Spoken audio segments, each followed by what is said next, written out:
The departed Asians Property Custodian Board, an agency charged with the responsibility to manage all assets left behind by over 50,000 Asians who were forced out by the late Idi Amin, is trying to unearth circumstances under which the contented properties are being controlled by some individuals formerly working with the departed Asians Property Custodian Board.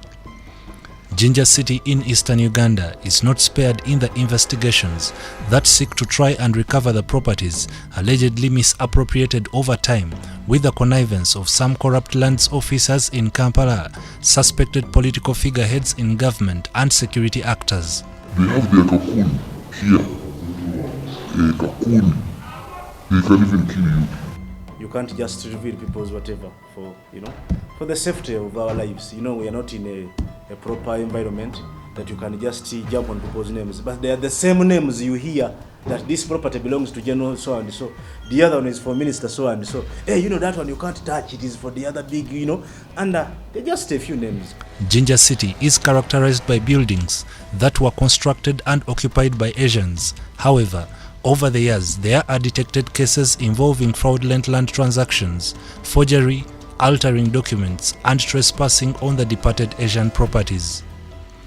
The expulsion of Asians in 1972 by Idi Amin Dada left some of the properties vacant. Some were repossessed by the owners, while government also made compensations. All towns are horrible, but Jinja is worse.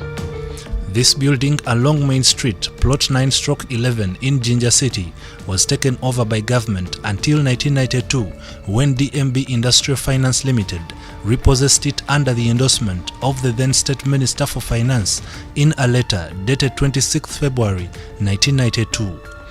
We could not independently verify this letter since the name of the minister was not included in the letter.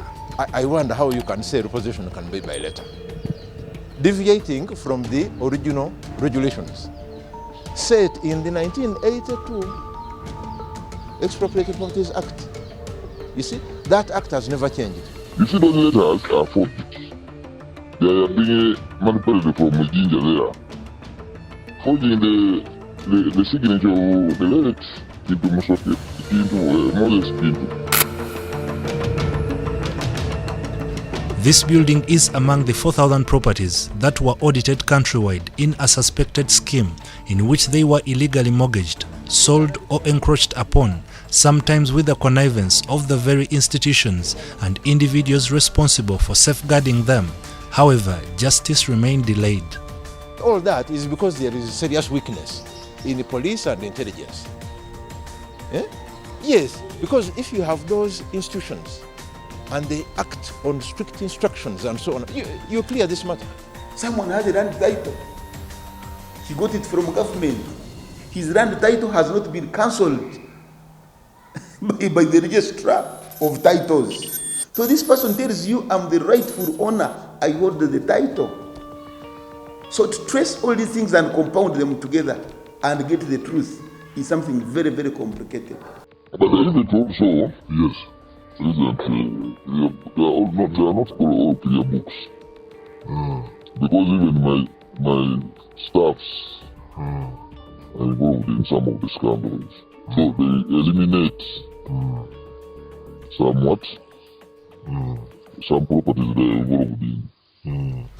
This building has been used by tenants for residentials and businesses under Crane Management Services Limited, owned by city tycoon Sudhir Ruparelia. Twali tumanyi nti bannannyini kyo kati ne batuyita ne tubagamba twagala ekifo ky'okukola ne tukolagana nabo ne batuwa ekifo ne tutandika okukola. Basooka ne bampa edduuka ne ntandika okukola, then oluvannyuma ne nsasula emabega lwensula kwa apartment ne ntandika nayo okukozesaayo ne famire yange.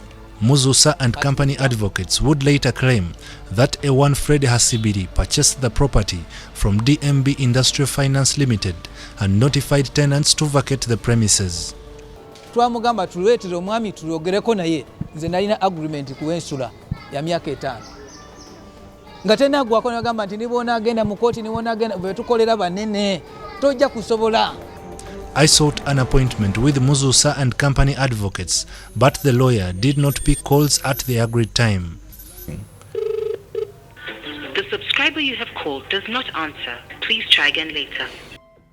After scrutinizing the documents I had collected, there is no clear paper trail on how Fred Hasibiri purchased the property from DMB Industrial Finance Limited.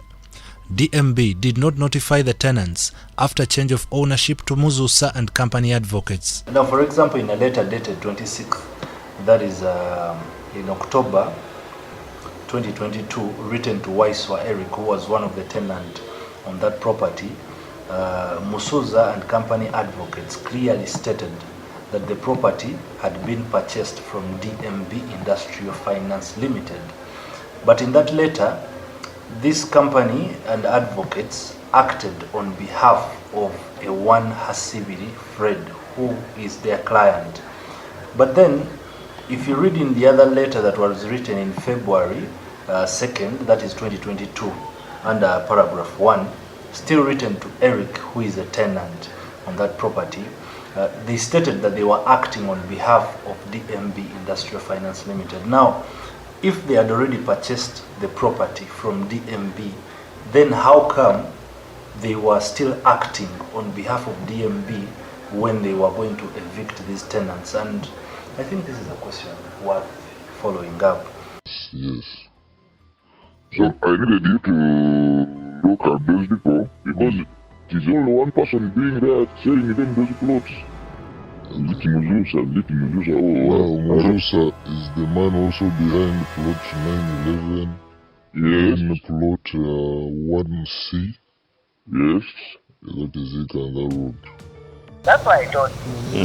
Whoever is claiming, claiming ownership would be the very first person to first give you his part or her part of the story. Then thereafter, like, you come to us and we also give like a response. Then that would be a balanced investigation. You get it? The tenants were forcefully evicted under what they allege are unclear circumstances. At the time of the eviction, CID was yet to finalize a report on the ongoing investigations over the property. The custodian board had, at the peak of evicting locals, written to regional CID Kira division to investigate the repossession of the property and give a clear report. There are some anomalies. Yes, currency man. Those demolitions you are seeing there, when you go into deep, they are involved. They give go ahead. Police declined to comment on the matter, but I had communicated with a CID officer over the same, but no response by press time. Tenants allege that they were tortured by private security companies deployed to enforce the evictions. My family, my husband, I understand he was the one spearheading. That's why they were like, they don't want to see him.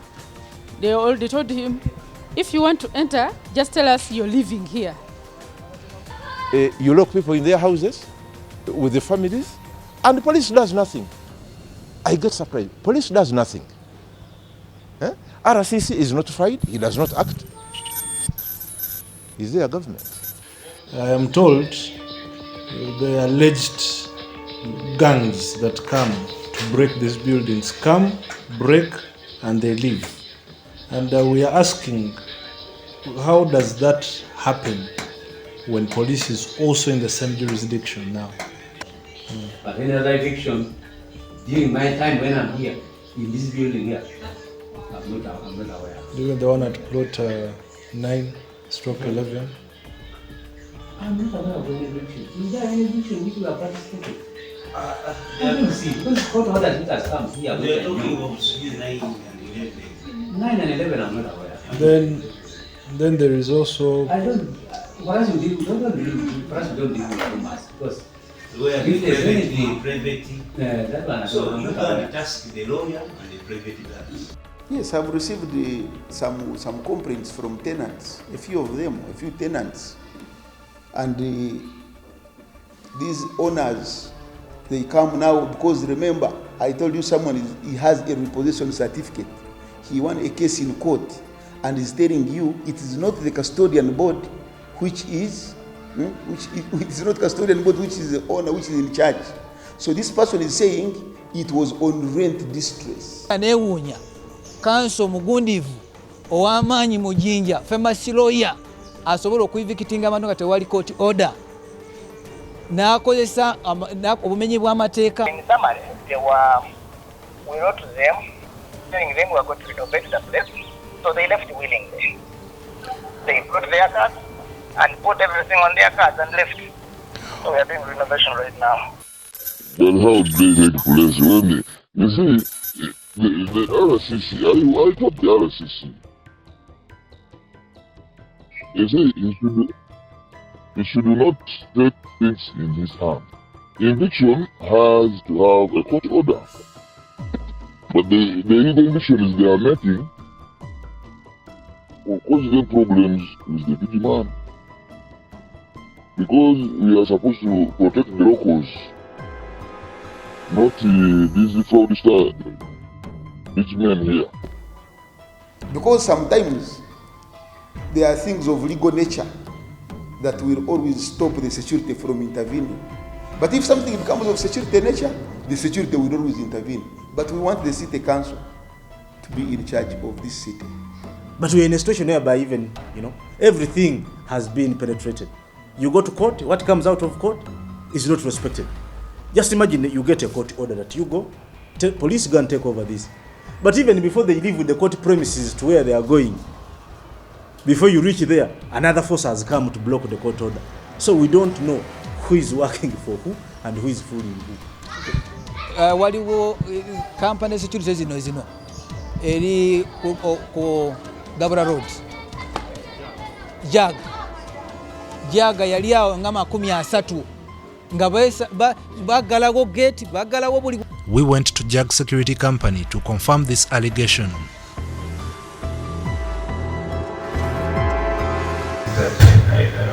I came, somebody approached me. Yes. I asked for the receipt of the papers as to why something was being done. Then when I noticed that something is not well, I stepped from there. By press time, demolition was still ongoing. But again, there was someone who is doing the construction right now. Now they were telling me as mayor to come and give directions to my building committee to go and, take charge and remove that chibati. Demolition permit and fencing that place, whatever you are doing, you didn't get permission. As a council, what do you say about that? Well, there's nothing I can add on, but the ownership is not in dispute. But now, you can't manage where you don't have authority. For me, the management that I'm offering maybe is about controlling the buildings and this, construction, supervising the sites that are under construction. But the real gist of the matter of managing custodian body property in Jinja City, there is a problem. A title search conducted as at 19th August 2021 by the Ministry of Lands revealed that DMB Industrial Finance Limited was owner of this property, while another search as at 15th November 2022 revealed the owner was Hasibiri Fred. The process of transfer remains unclear. Tenants are already evicted. We are still pursuing the custodian board to comment on the matter.